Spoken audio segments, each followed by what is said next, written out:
Welcome to another episode of The Doctor and the Chef. Chef, how are you? I'm very well, thank you, Doc. If not a little bit warm here in Adelaide, 41 degrees. Brilliant summer's day. 41 degrees. Great weather for some champagne. Absolutely. Bubbles, bubbles, bubbles, bubbles today. Bubbles, bubbles, bubbles. Now, we thought we would do a bit of a segment on how to drink champagne like a wanker. And there is no bigger wank in wine than champagne, and then second only to that is sabering open champagne. Sabering? Yes, with a sword. Did you bring the sword? I didn't bring a sword, but what I do have today is a tomahawk. It's an axe. Which will double as a sabre. That we don't have any wood here. No, and I don't intend to sort of do any killings or anything like that. So what we'll do is we're going to use the axe to open up one of these bottles of champagne. So I'll start here with the Jacob's Creek. Now what we've got here is we've got 3 bottles of Australian sparkling wine. Yep. And they are all at affordable price points. Now, I'm going to get out of the way here. So you always stand be careful with this. So, when you open a bottle of champagne, everyone likes to shoot it off into the roof. Well, there's nothing better than actually using a sword or an axe, so to speak. So each bottle is produced with a seam running through the middle and a seam running around the top of the bottle. You need to find where the seam is, and then you can use any blunt instrument, but the axe seems to have some cachet, I must say. And off we go. Well, let's have a taste of that. We have what does that taste like? So there you go. So, Chef. It's got a nice pouring spout on it, unexpectedly. That's yours. Here we Excellent. go. What do you think about that? So let's give it a bit of a review. So we've got the Jacob's Creek. You might find this at any party in this time of the year. It's listed here as dry and crisp. So let's give it a run and see if it lives up to its... Smells like bubbles. Well, I'd say quite sweet, frankly. That's not as dry as I thought it was going to be. No, it does have a little bit of a dryness on there. Yep. A little bit of acid. It's just like, I'll be honest, it's designed to drink a lot of, I reckon. They're unlike... 41 degree weather like today is exactly the sort of weather that Absolutely. you want to be drinking this. Now, Doc, would you like to have a go at sabering open one of these? Sure. Because I haven't done this before, so this could go remarkably well. You saw what I did there, which was a very complicated...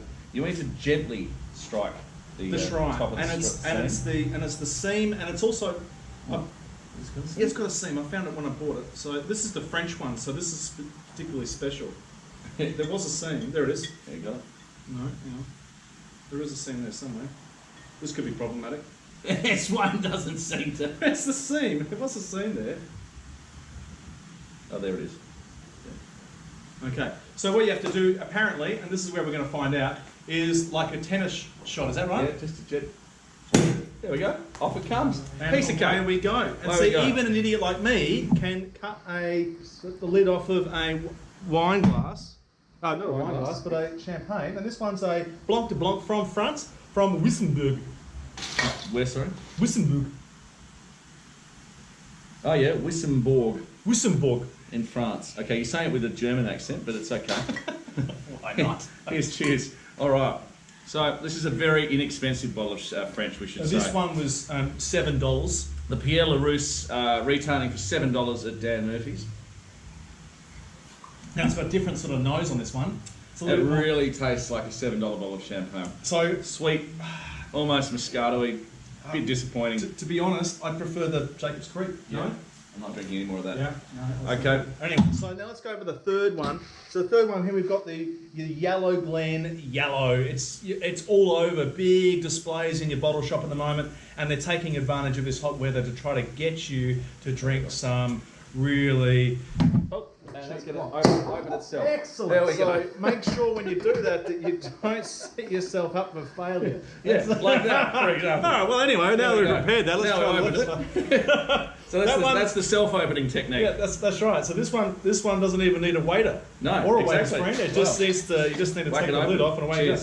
Cheers. All right, yellow. See how it goes. Oh, that's a bit like drinking cordial.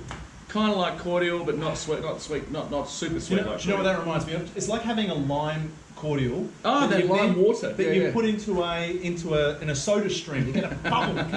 Just a light bubble on that. It's the Bigfoot's lime cordial. Don't you think? Yeah, it's not. It's actually a really good description. You sound surprised. No, you're very good at describing things, Doctor. Don't take that the wrong way.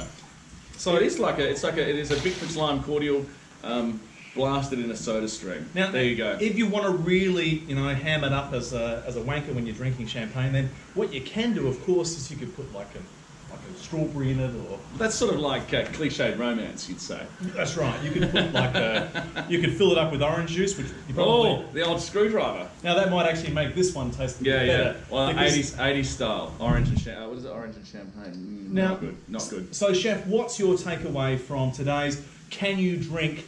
Very strangely, I think that Jacob's Creek Chardonnay Pinot Noir seems to be pretty good. Yeah. I reckon for the value for money, $6 was it? $5? I think so. Yeah, it was less than $7. I wouldn't bother with the French cheapie because the French one was probably your friends are going to know that you've skimped out on the on the expensive French when you drink that, and they're going to want to know. They're going to want to know where the caves in Wisdom are exactly. Yeah. And then with the Yellow Glen, I mean, look, just get the lime cordial, whack it in your soda stream. It's cheaper again. Yeah. All right, another episode of the Doc and Chef. Cheers. Make sure using an axe next time is the way to do it, and everyone will be super impressed. Please be careful. Yeah. Cheers. Bottoms up.